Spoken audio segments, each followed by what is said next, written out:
Salah ad-Din was sitting in his office with his coat off. It was the month of May in Cairo, and it was very hot. Salah ad-Din stood up and turned on the fan. He was a young man, only 28 years old. He was not very tall and quite thin. His black hair was cut very short. Salah ad-Din's office was in the center of Cairo. It was in a large building behind the Nile Hotel. It was a small office, and Salah ad-Din's name was not on the door. Not many people knew that he was a detective. But he was not an ordinary detective. Inspector Salah ad-Din protected all the antiquities of Egypt. Salah ad-Din was waiting for an archaeologist called Mr. Pearson. Pearson had been in Egypt for 6 months. He had been working in a valley in the south of Egypt. Pearson had been looking for antiquities. He had come back to Cairo a few days ago and was leaving Egypt soon. But Mr. Pearson had not come to Salah ad-Din's office. Every archaeologist had to see Salah ad-Din before they left Egypt. Salah ad-Din was worried. Pearson had not come yet. Salah ad-Din picked up the telephone and rang the number of Pearson's hotel. "Nile Hotel," said a voice. "Can I help you?" "Can I speak to the manager, please?" said Salah ad-Din. Salah ad-Din waited for a few moments. Then he heard the manager's voice. "Can I help you?" said the manager. "Yes," replied Salah ad-Din. "My name is Salah ad-Din el-Nur. I'm a police inspector. I want to speak to Mr. Pearson." "Do you mean Mr. Pearson, the archaeologist?" asked the manager. "Yes," replied Salah ad-Din. "I'm sorry. You can't speak to Mr. Pearson, sir," said the manager. "Oh?" said Salah ad-Din in surprise. "Why not?" "Mr. Pearson is dead," replied the manager. "He was found dead in his room this morning. Mr. Pearson was murdered."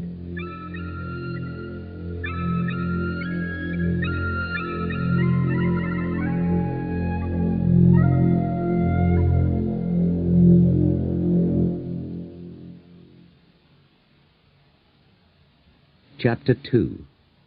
The Missing Box. Salah ad-Din put on his coat and quickly left his office. It was much hotter outside in the street. A hot, dusty wind was blowing between the tall buildings. Salah ad-Din jumped into a taxi. The streets were full of cars, and the taxi moved slowly. It took a long time to get to the Nile Hotel.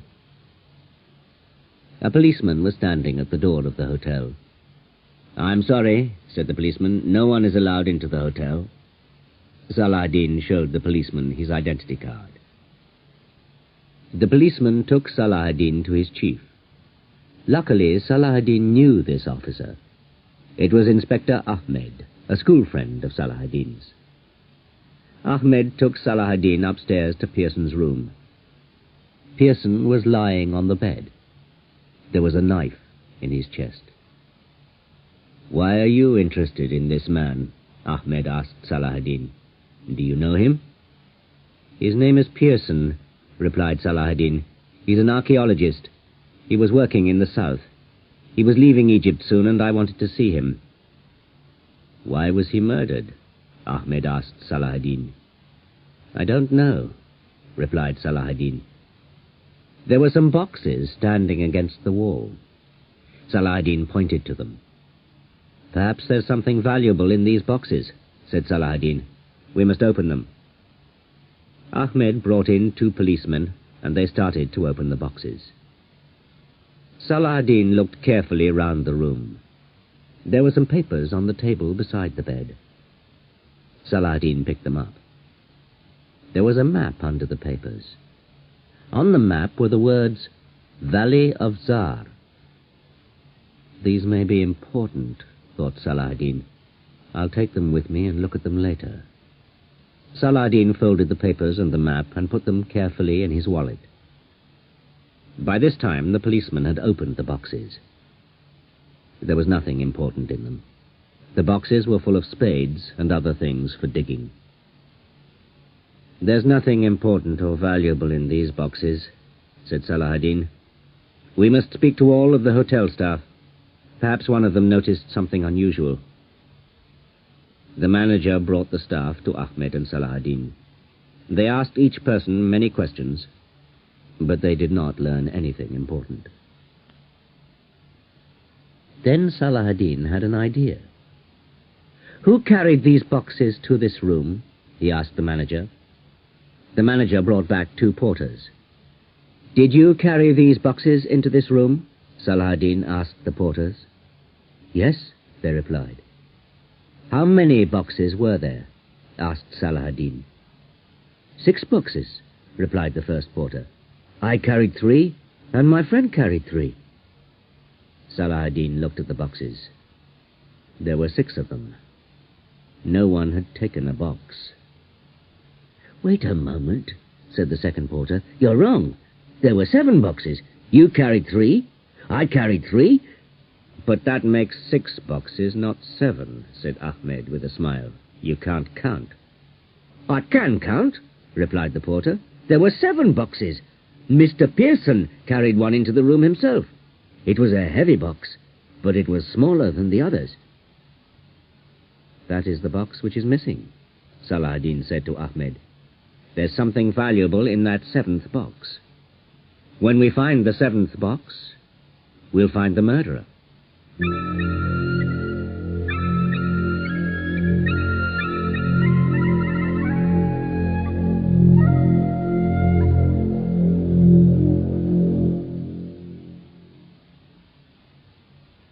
Chapter 3. The Taxi Driver. Ahmed and Salah-ad-Din left Pearson's room and went downstairs. They sat down and the manager brought them some coffee. "How can we find the 7th box?" asked Ahmed. "I need your help," replied Salah-ad-Din. "How can I help you?" asked Ahmed. "The murderer took the box with him," said Salah-ad-Din. "It was heavy and it's hot today. The murderer did not carry the box very far. Perhaps he took a taxi." "Perhaps he had his own car," said Ahmed. "We don't know," replied Salah-ad-Din, "but perhaps he took a taxi." "That's possible," agreed Ahmed, "and you want to find that taxi. But how can I help you?" "You can send out a police message on Radio Cairo," replied Salah-ad-Din. "That's true," agreed Ahmed. "What shall I say in the message?" "When did Pearson die?" asked Salah-ad-Din. "About 10:30 this morning," replied Ahmed.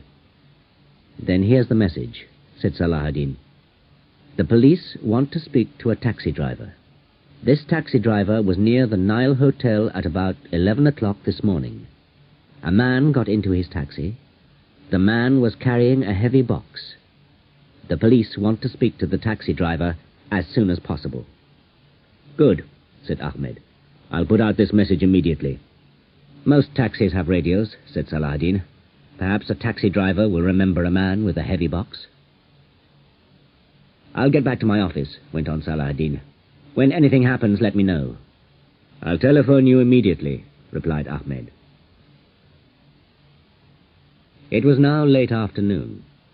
Outside on the street it was still very hot. Salah-ad-Din got into a taxi. Luckily there were few cars and the streets were almost empty.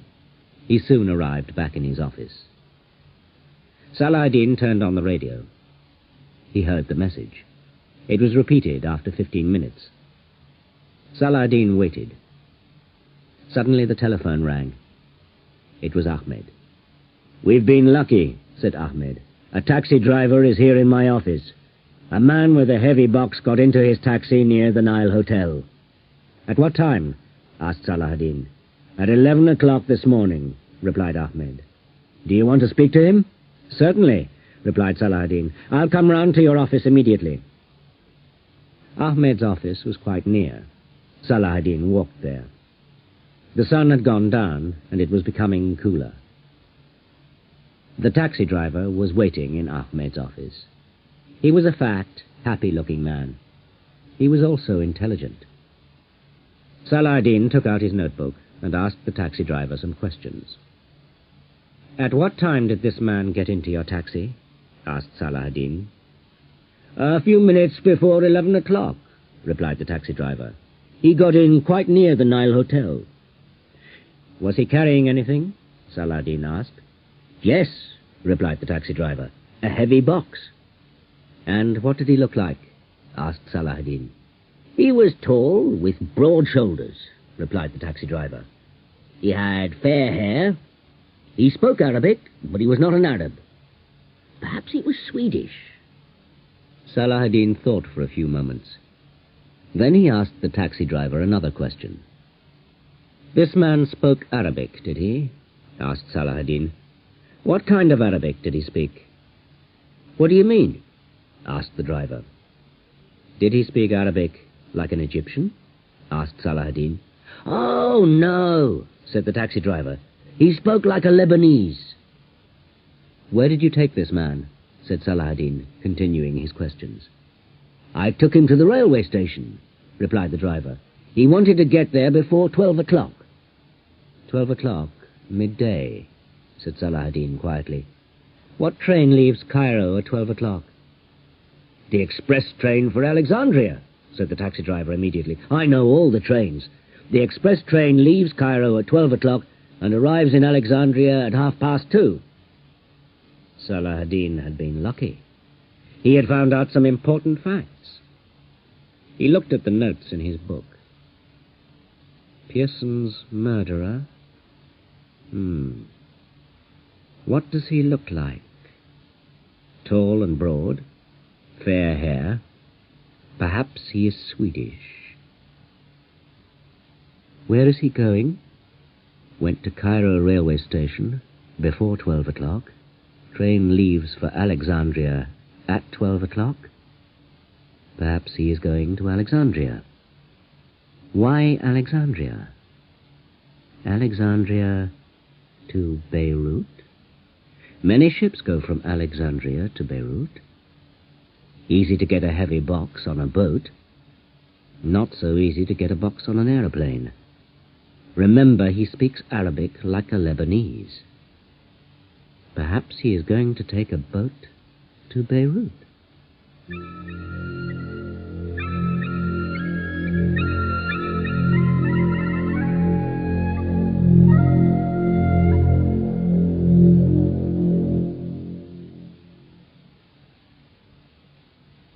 Chapter 4. Boat to Beirut. It was now after 7 o'clock in the evening. The train from Cairo had arrived at Alexandria at 2:30. Perhaps Pearson's murderer was already on a boat to Beirut. "We must phone Alexandria," said Saladin to Ahmed. Saladin picked up the telephone. He asked for the police at the docks in Alexandria. After about 10 minutes, the telephone rang. It was the call to Alexandria. "This is Saladin El-Nur speaking. I'm a police inspector, and I want to speak to your chief." The chief of the dock police came to the telephone. Saladin asked some questions and wrote the answers down in his notebook. A tall man with fair hair arrived at the docks at 6 o'clock. Man was carrying a heavy box. He had a Swedish passport. All the papers already sent to Cairo. Man said the box was full of books.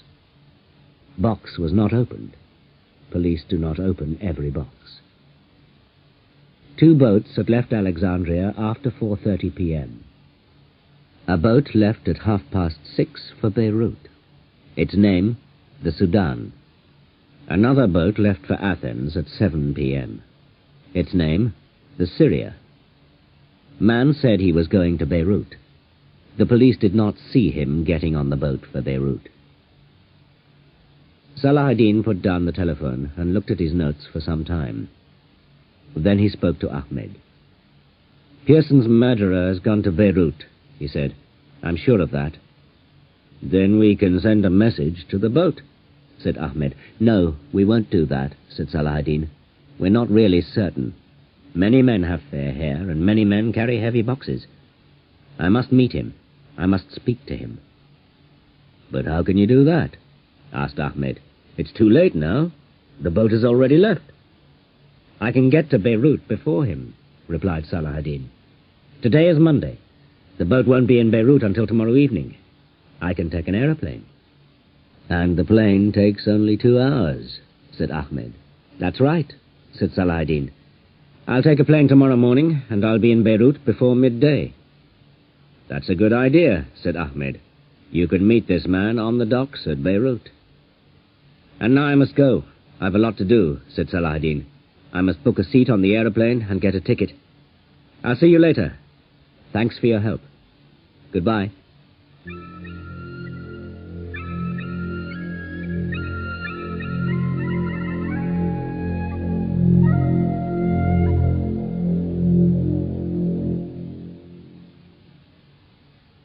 Chapter 5. The Black Cat. Salah ad-Din got home very late. It was nearly midnight, and he was very tired. But his work was not yet finished. He took some pieces of paper out of his wallet. They were the pieces of paper from Pearson's room. Salah ad-Din sat down and looked at Pearson's notes. The Pharaoh Ankhuten. This pharaoh did not live long. He died when he was still a boy. Where was Ankhuten buried? Ankhuten was going to the Sudan when he died. The valley of Zar is beside the road to the Sudan. Was Ankhuten buried in the valley of Zar? What was buried with Ankhuten in his tomb? Was there a cat buried with Ankhuten? There are many old stories about a black cat. Ankhuten loved black cats. When he died, a black cat was put in his tomb. But this cat was very unusual. It was made of gold. Its eyes were diamonds. There was a collar of diamonds round its neck. Is this story true or not? Why was the cat covered with black paint? Fear of robbers. Black paint hid the gold and diamonds. A cat painted in thick black paint did not look valuable. Questions that must be answered. Is Ankhuten buried in the valley of Zar? Is there a black cat in his tomb? Is the black cat made of gold? Or is it made of wood? Are the stories true or false? Salah ad-Din read the notes again. He asked himself some questions. Did Pearson find the tomb of Ankhuten? He asked himself. Did he find a black cat? And is the black cat made of gold? There was a reason for Pearson's death. Was the black cat the reason? There are too many questions, thought Salah ad-Din. I must find some answers. The answers are in the missing box, and it's probably on its way to Beirut. I'll be there tomorrow.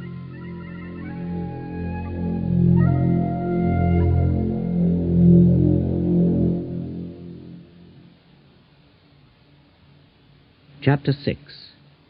In Beirut. At 10:30 the next morning, Salah ad-Din arrived at Beirut airport. The airport lies to the south of the city, and the docks are in the north. One road from the airport to the docks goes through the center of the city. Another road goes beside the sea. Salah ad-Din got into a taxi. He told the driver to take the road beside the sea. The sun was shining on the city, and there was a mist on the hills behind. The air was fresh and cool. Salah ad-Din felt very happy in Beirut. It was nice and cool after the heat and dust of Cairo. When he got to the docks, he asked about the boat from Alexandria. The Sudan did not arrive at Beirut until 6:30 in the evening. Salah ad-Din had more than 6 hours to wait. He decided to visit a friend called Fuad. Fuad had been a student with Salah-ad-Din at Cairo University. He now worked in the Lebanese Department of Antiquities in Beirut. His office was in a large museum in the northeast part of the city. Salah-ad-Din took a taxi to the museum. Fuad was surprised and pleased to see him. "We'll have lunch together," said Fuad. "I'll phone my wife immediately." 10 minutes later, they were in Fuad's car. Fuad lived in a small village in the mountains above Beirut. The road was very steep. It twisted and turned up the mountain. "This road is dangerous," said Salah-ad-Din. "You're right," replied Fuad. "And it's more dangerous higher up. People are often killed up there." But it was also very beautiful. It was spring, and the trees and the flowers were fresh and green. Some people were already selling fruit beside the road. They had large baskets of strawberries.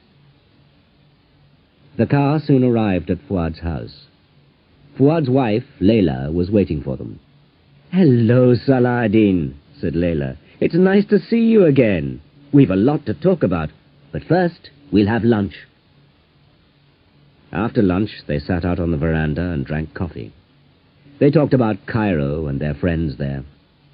From the veranda, they looked down towards the tall buildings of Beirut. Behind the buildings were the docks and the sea. "Now," said Fuad, "why are you in Beirut?" Salah-ad-Din told Fuad about the death of Pearson. He told him also about the man with fair hair. "I want to be at the docks at 6 o'clock, said Salah-ad-Din. "I'm going to meet the Sudan. It arrives at 6:30. "I'll take you there in my car," said Fuad. They sat on the veranda and talked together. The time passed quickly, and soon they had to leave for the docks.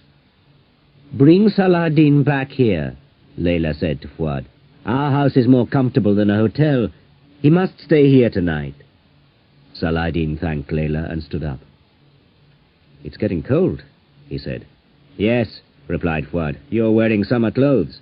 This is not Cairo. It's cold here in the mountains. It's cold sometimes even in summer. I'll get you a warm coat. You'll need it later." At 5 o'clock, Salah-ad-Din and Fuad left the house. They said goodbye to Layla and drove down the steep road towards Beirut.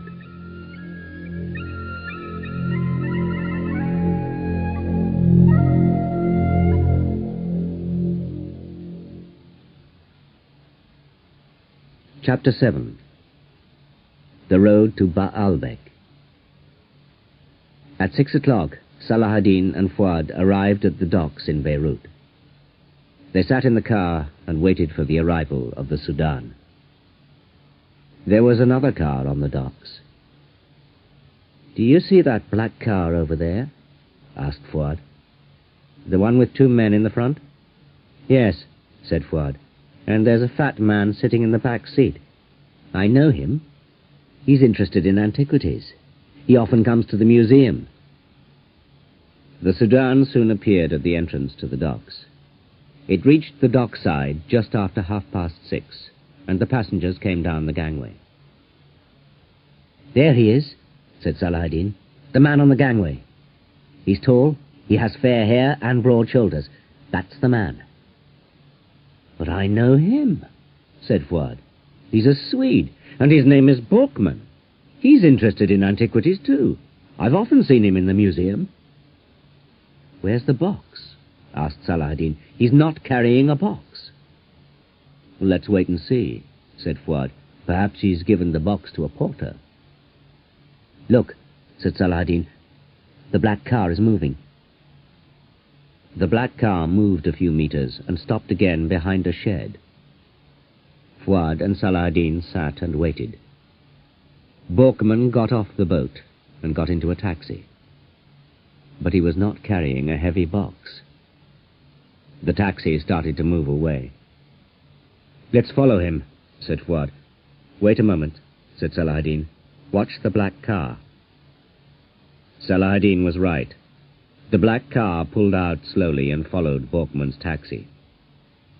"We can go now," said Salah-ad-Din. "We'll follow the black car. There's something strange here."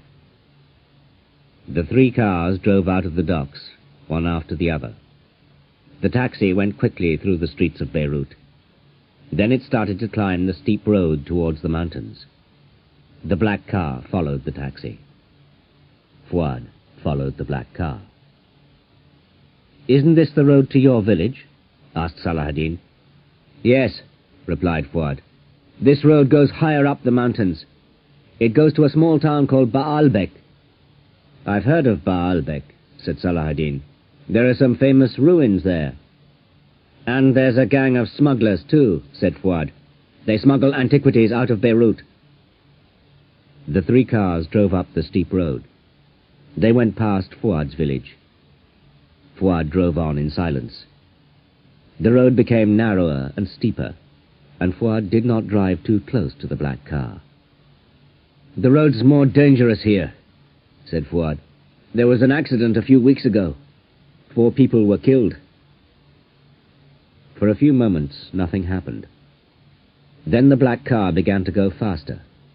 It had moved into the middle of the road and was trying to pass Borkman's taxi. The 2 cars were now side by side. They were almost touching each other. There was a sharp bend in the road in front of them. "They'll never get round that bend," shouted Fuad. But it was already too late. There was a loud crashing noise. Fuad slowed down and drove carefully round the bend. The black car and the taxi had disappeared. In front of them, the road was empty.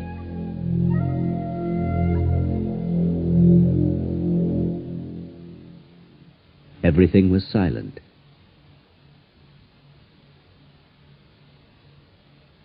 Chapter 8. Borkman's Story. Fuad and Salahuddin got out of the car and walked to the edge of the road. It was now getting dark and cold. The 2 cars lay below them. The black car had fallen about 200 meters to the bottom. It was on fire. The taxi had not fallen so far.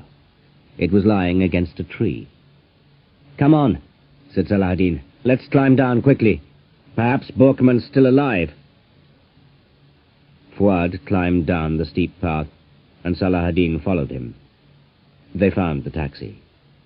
The driver was inside, but he was dead. One of the doors was open, and Borkman had fallen out onto some bushes. He was not dead, but he was badly injured. Fuad bent down and lifted the dying man. He laid him on a flat piece of ground. After a few moments, Borkman opened his eyes and looked up. He tried to speak, but he did not speak very clearly. "The men in the black car," he said. "Where are they? What happened to them?" "They're dead," replied Salahuddin quietly. "But who are you?" asked Borkman. "We were passing on the road," replied Fuad. "We saw the accident." There was silence for a few moments. Borkman closed his eyes and lay still on the ground. Then he slowly opened his eyes again. "Will you help me?" he asked. "Yes," replied Fuad. "What do you want?" "Go to Baalbek," said Borkman. "Go to Yusuf's cafe. Ask for Yusuf. Tell Yusuf." Borkman was silent again. "What do I tell Yusuf?" asked Fuad. "Tell him that Pearson's dead," said Borkman. "and the black cat's safe." "Where is the black cat?" asked Salahuddin. "Tell Yusuf that the black cat's safe," said Borkman again. "But where is it?" asked Salahuddin again. "Peterson has the black cat," said Borkman after a few moments. "I gave it to him at Alexandria. He took it with him on the boat." "Which boat?" asked Salahuddin. "The boat to Athens," replied Borkman. Peterson took the black cat on the boat to Athens. Who was following you then? Asked Fuad. The Red Hand gang, replied Borkman. They wanted the black cat. But the black cat is safe. Tell Yusuf. Tell Yusuf. Borkman closed his eyes for the last time. Blood was running out of his mouth, and his body shook strongly for a moment. Then he lay still. He was dead. "Let's get away quickly," said Salah-ad-Din. "I don't want to wait for the police. They'll take us with them to Baalbek. I must leave Beirut immediately. I'm going to Athens. You can tell the police about this in the morning." Fuad and Salah-ad-Din climbed back up to the road. Some cars had stopped, and people were looking down at the burning car. Fuad and Salah-ad-Din drove off quickly.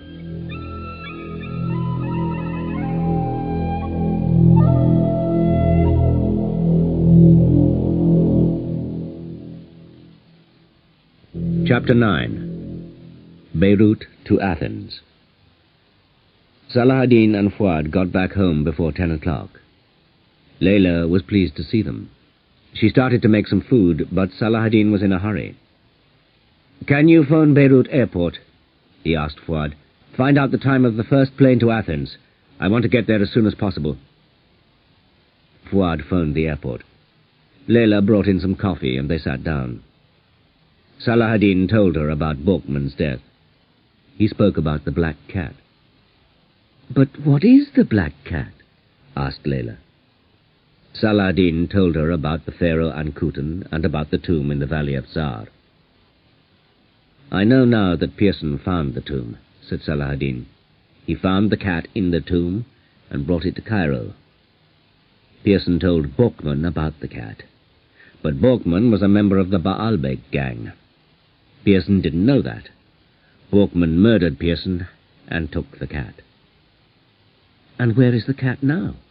asked Layla. "Borkman had a plan," replied Salah-ad-Din. "He was not taking the cat to Beirut. He gave the cat to another man on the docks at Alexandria. This other man is called Peterson. Peterson has taken the black cat with him to Athens." While Salah-ad-Din was talking, he was making some notes in his book. The black cat. Pearson found black cat, took it to Cairo, told Borkman. Pearson murdered by Borkman. Borkman took black cat to Alexandria, gave it to Peterson, came to Beirut, killed en road to Baalbek. The Red Hand gang heard about black cat, tried to stop Borkman, killed en road to Baalbek. Yusuf, in cafe at Baalbek. Leader of Baalbek gang? Peterson has black cat. He's on a boat going to Athens. Boat is called the Syria. Fuad came back from the telephone. "There's a plane in 4 hours' time," he said.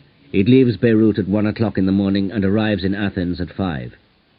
"How long does the boat take from Alexandria to Athens?" asked Salah-ad-Din.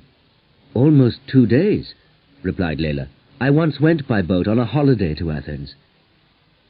"The Syria left Alexandria on Monday evening," said Salah-ad-Din. "It's Tuesday today. It won't arrive in Athens until tomorrow.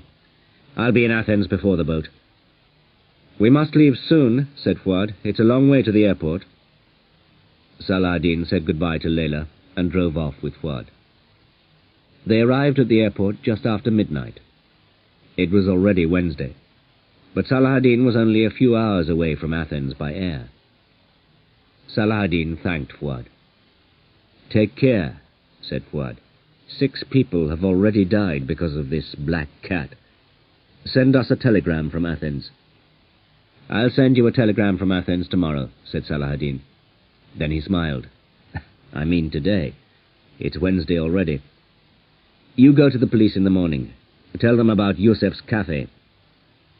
Salah-ad-Din said goodbye to Fuad and went to catch the plane for Athens.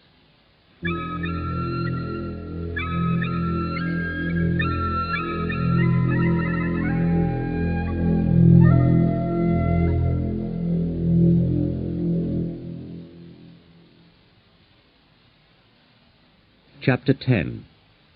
Salah-ad-Din finds Peterson. Salah-ad-Din's plane flew over Athens early in the morning. From the aeroplane he looked down on the ruins of the Acropolis. They looked wonderful in the early morning sunlight. But Salah-ad-Din was not a tourist. He was a detective, and he had to find Peterson. Salah-ad-Din took a taxi from the airport to Piraeus, the seaport of Athens. He got out of the taxi at Piraeus and went to an office at the dock gate. "What time does the Syria arrive from Alexandria?" he asked. "At midday," was the reply, "and it leaves again for Venice at 4 o'clock. It was only 6 o'clock in the morning. Salah-ad-Din had a long time to wait. But Piraeus is full of small cafes and restaurants. Salah-ad-Din passed the time drinking coffee and sleeping. At 11 o'clock, Salah-ad-Din walked back to the docks. He tried to walk through the gate, but a policeman stopped him. "You can't go through the gate without a ticket," said the policeman. Salah-ad-Din had an idea. The man in the office had said that the Syria was going to Venice.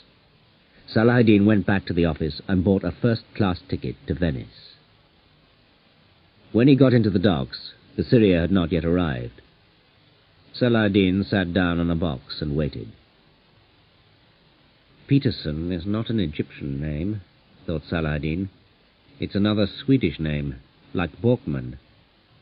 Perhaps Peterson is Swedish also. I'll look for a man with fair hair. He'll be carrying a box." The Syria was half an hour late. It arrived in the docks at 12:30. Salah-ad-Din watched the people getting off the boat. They were all Egyptian. There were some men with their wives and children, and many students. There was no one who looked Swedish. At that moment, someone appeared on the top deck of the Syria.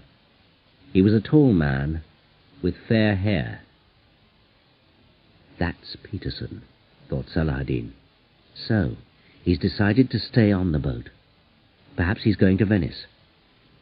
I'll get on the boat and go to Venice too."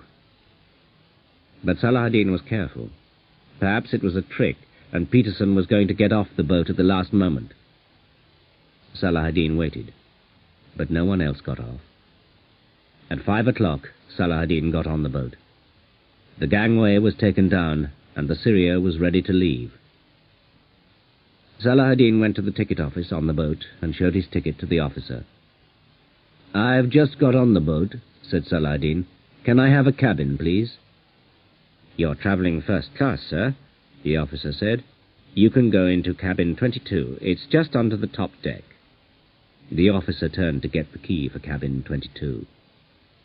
"Wait a moment, sir," said the officer. "I'm sorry. I've made a mistake. Cabin 22 isn't empty. Mr. Peterson's in cabin 22. He's decided to go on to Venice. But cabin 23 is empty. You can go there." Salah-ad-Din took the key from the officer, went to cabin 23, and sat down. He had found Peterson.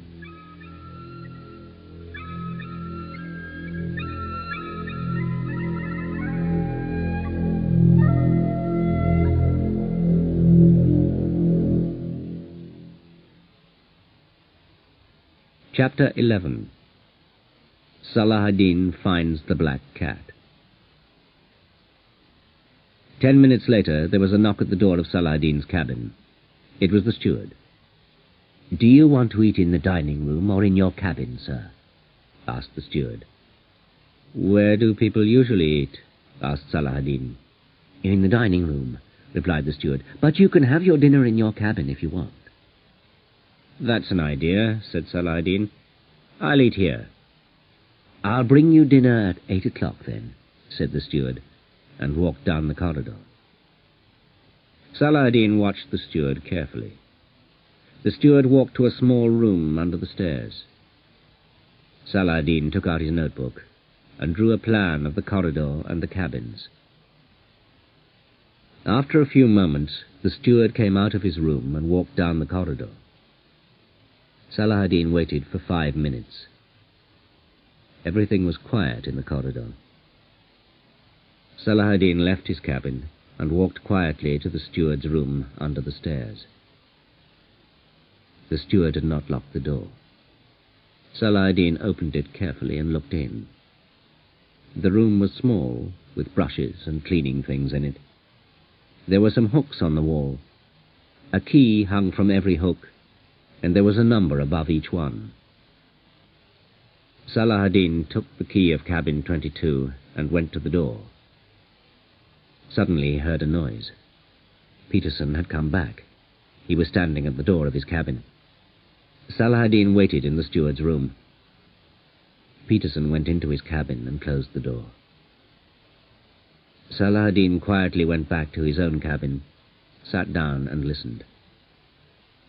There was the noise of music. Peterson had turned on a radio. Then there was the noise of running water. Peterson was having a shower. Saladin had a shower too, got dressed, and waited. A few minutes later there was a knock at his door. The steward had brought Saladin's dinner. At the same time, Peterson came out of his cabin. He locked the door and walked down the corridor. Peterson was going to the dining room. The steward went away, and Saladin was left alone. He looked out into the corridor. Everything was quiet. Saladin left his cabin and crossed the corridor. He put the key in the lock of cabin 22 and quietly opened the door. Then he went into the cabin and shut the door carefully behind him. Saladin looked round the cabin. There was a case on top of the cupboard and some clothes on the bed. But he did not see a box. He looked inside the shower room. It was empty. The black cat must be here, thought Saladin. Where has he hidden it? Then he had an idea. The shower room was very high. Saladin looked up.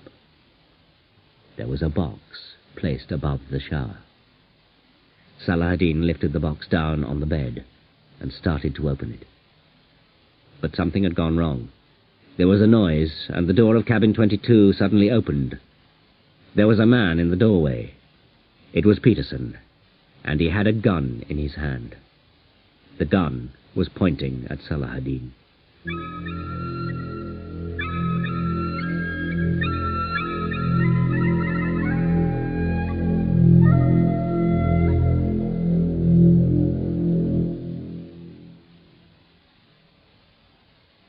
Chapter 12.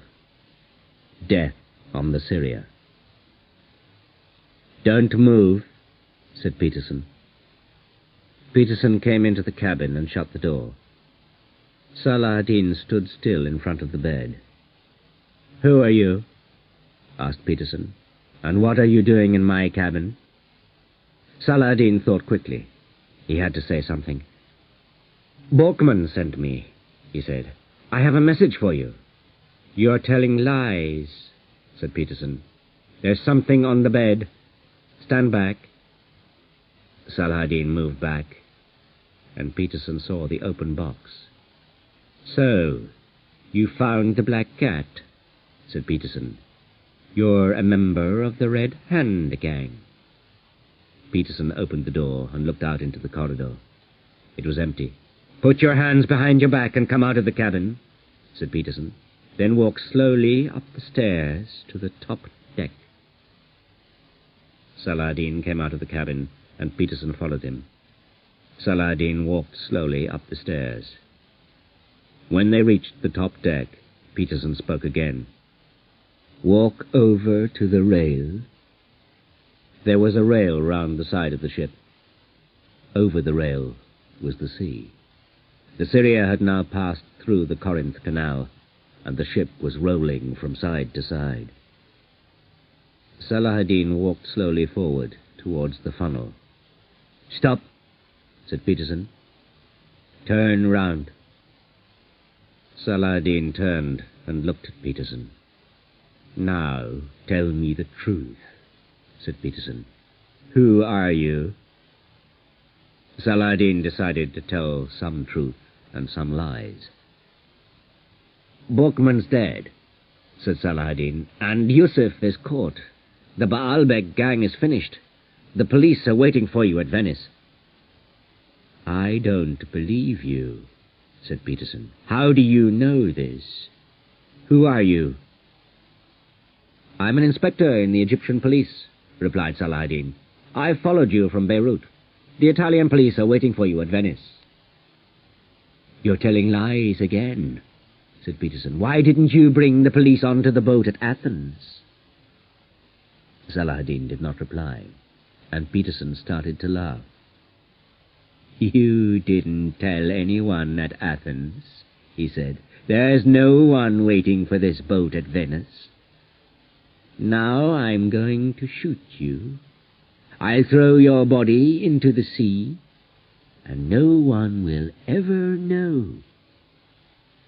Suddenly Peterson lifted his gun. At the same moment a large wave shook the side of the ship. Peterson was thrown against the rail, and the gun fell onto the deck. For a second both men looked at the gun, then at each other. The wind pressed hard against them. Neither of them moved forward. Peterson was the first to move. He tried to pick up the gun, and Saladin ran straight at him. He held Peterson round the neck and pushed him over the rail. Peterson fell backwards over the rail and disappeared into the angry sea below. There was a scream. Then there was silence. Saladin walked slowly away from the rail and sat down on the deck. No one came. Everyone was busy eating dinner. No one had heard the noise.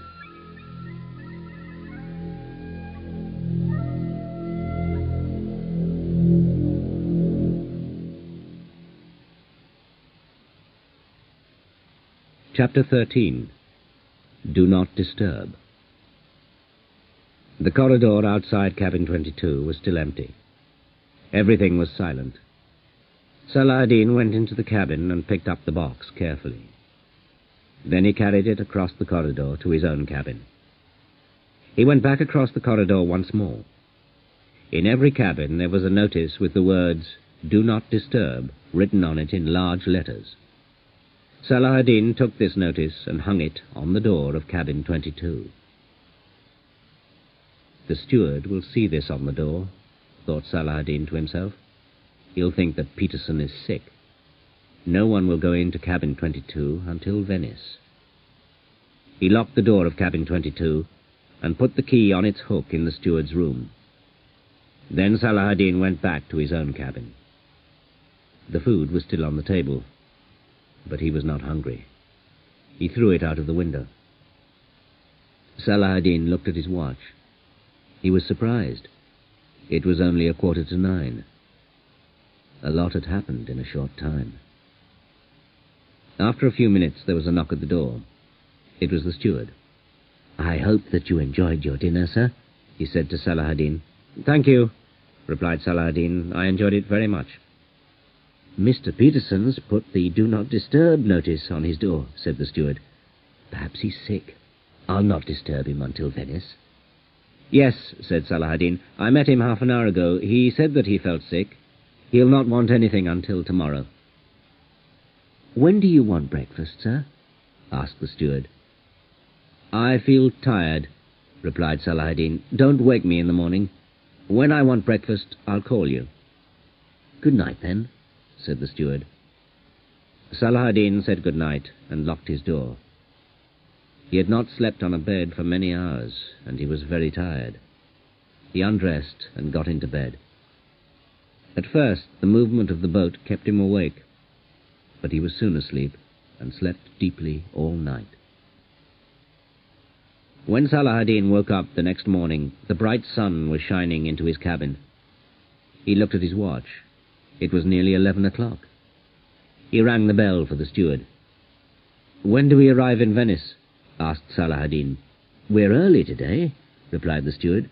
"We'll be there in 2 hours. But you don't need to get off the boat immediately. You can have lunch first." "No, thank you," said Saladin. "I want to get off the boat as soon as possible."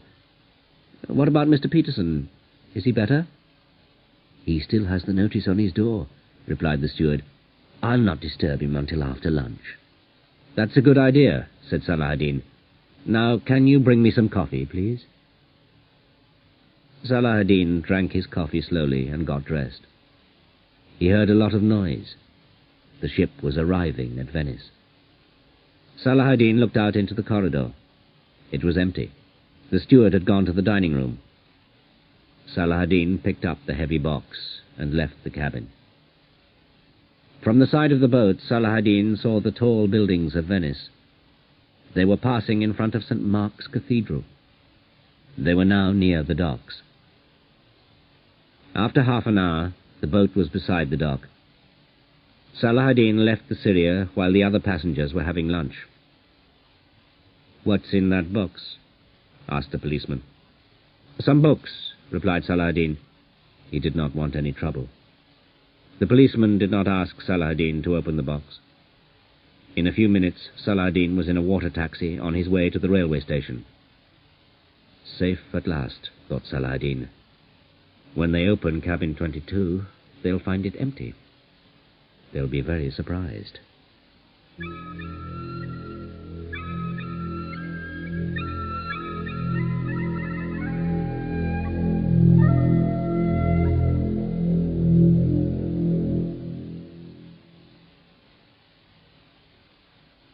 Chapter 14. Return to Cairo. Saladin took the first train from Venice to Rome. The next morning he was on a plane for Cairo. The plane was late, and he did not arrive until after 10 o'clock in the morning. The sun was high in the sky, and it was getting hotter and hotter. Saladin felt better. He preferred the heat of Cairo to the cold deck of the Syria. He took a taxi to his flat. There was a surprise waiting for him. Layla and Fuad were there. Fuad explained. "We arrived this morning from Beirut," he said. "We were worried about you. You didn't send a telegram. We thought that something had happened." "Of course, the telegram," said Saladin. "I forgot to send you a telegram. I'm really sorry." "We phoned the police here in Cairo," said Fuad. "No one knew anything about you. We were very worried." "It's my fault," said Saladin. He told them what had happened. They were happy that he was safe back in Cairo. "And this is the box," said Layla. "The black cat is in this box. Let's open it." Saladin opened the box and lifted out the black cat. "It doesn't look very valuable," said Layla. "I don't like it at all." "We don't know its value," said Saladin. "We'll take it to the Cairo Museum tomorrow." "Then you can have a holiday," said Layla. "You need a rest. Perhaps you'll show us round Cairo." "That won't be a rest," replied Saladin, "but it's a good idea." "I'm going to make coffee," said Layla. "Do you both want some?" "Yes, please," replied Saladin. "I want some coffee, and I want your story, Fuad. What happened at Baalbek?" And Fuad told his story. "I went to the Beirut police," Fuad began, "and told them about Borkman's death. They asked a lot of questions." "Police always ask a lot of questions," said Saladin. "I told them about Peterson," continued Fuad, "and I said that you had gone to Athens. Did they believe you?" "Not at first," replied Fuad. "Then I told them about the black cat. I gave them Borkman's message. I told them about the cafe in Baalbek and about Yusuf. Then they believed me." "And what happened next?" asked Saladin. "The police asked me to help them," replied Fuad. "It wasn't possible for a policeman to go into Yusuf's cafe. The people there knew all the policemen. Yusuf was a clever man. The police had to trick him, and they asked me to go to Baalbek. They wanted me to go into the cafe and give Yusuf the message from Borkman. I went to Baalbek in the evening," continued Fuad. "I found Yusuf's cafe.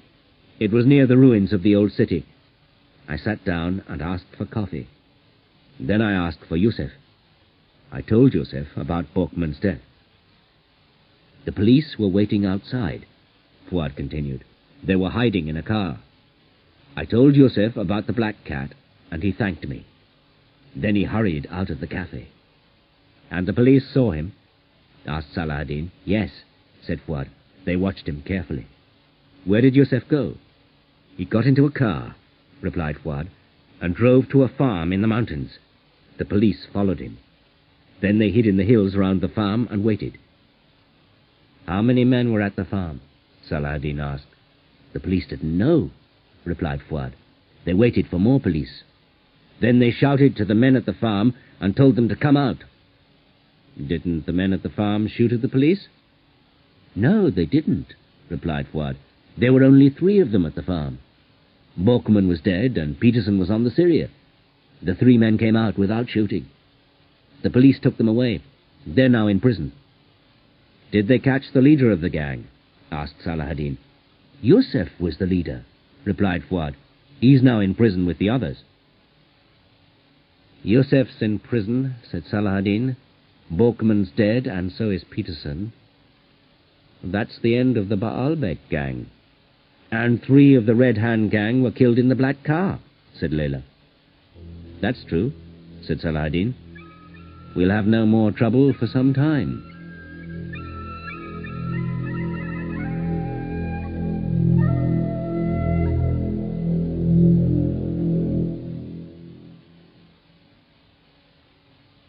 Chapter 15. The End. The next morning, Salah-ad-Din went with Layla and Fuad to the Cairo Museum.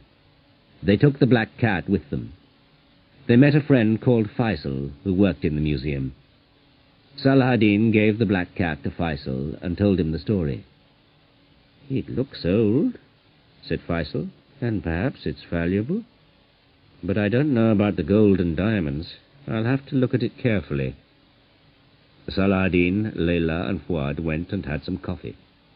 They came back to the museum about 2 hours later. Well, what's the answer? Asked Fuad. It's very old, replied Faisal. But it's not made of gold, and there are no diamonds. The eyes and collar are made of stone. The cat is made of a heavy kind of wood. So it isn't valuable, said Layla. 7 men have died for a piece of wood. No, you're wrong, said Faisal. It's very, very valuable. It's more than 2,000 years old. The gold and diamonds aren't important. Perhaps there really was a gold cat, said Salah-ad-Din. Perhaps tomb robbers stole the real cat thousands of years ago. Then they put this wooden cat into the tomb. We'll never know, said Fuad. But we're lucky to have this one. Yes, we are lucky, said Faisal. Can we have it for our museum? Of course you can, replied Salah-ad-Din. This is the right place for it. Come back in November, said Faisal. Then you'll see the black cat in its right place. And we'll come back too, said Layla. Fuad's been working too hard. He needs a real holiday. We'll come back to Cairo for 2 weeks in November. That's a good idea, said Faisal. I'll see you all then. 6 months later, Salah-ad-Din was sitting in his office. Summer was over and the weather was getting cool. The telephone rang. You remember your promise, don't you? Asked Faisal. My promise? To come to the museum, continued Faisal. The new room is going to be open tomorrow at 10 o'clock. Oh, of course, said Salah-ad-Din. I'll be there. The next morning, there was a crowd of people in the museum. Faisal met Salah-ad-Din and took him to the new room. There was a large notice outside the door. The Treasures of Ankutan. Archaeologists had found the tomb of Ankutan. Pearson's map had helped them. They had brought many things from the tomb to Cairo. They were all in this room. Ahmed was standing in the middle of the room. He was talking to Fuad and Layla. The taxi driver who had taken Borkman to Cairo station was there also. Salah-ad-Din went over to say hello. Do you see what's behind me? Asked Ahmed.